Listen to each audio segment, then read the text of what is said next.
Nakapundar ng bahay sa edad na 23.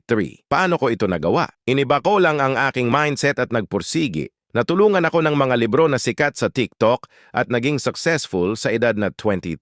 Makinig ka sa mga mayayaman. Bumili kayo ng libro, Chinkitan. Alam na nila kung magkano kikitain nila sa buwan, tapos lahat yun nakasubay for travel. Tapos sabi ko, kikibuin ko kayo, bumili kayo ng libro, yung Diary ng Pulube. Si Chinkitan, kilala niyo ba si Chinkitan? Yung dating artista. Ngayon sulat siya at saka nagsasalita siya, nag-i-inspire siya, nagle-lecture siya. Pinabili ko siya ng libro ng Diary ng Pulube. Yung libro na ang nipis lang, ang bilis lang basahin. Ang daming learnings. Meron doon yung yung travel ngayon, pulubi bukas, 'di ba?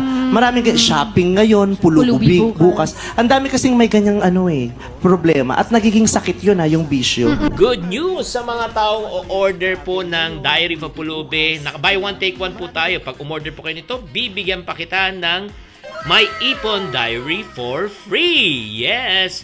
Hurry! This promo is only good while this video is active. So ano pang hinihintay nyo? Check out the yellow basket.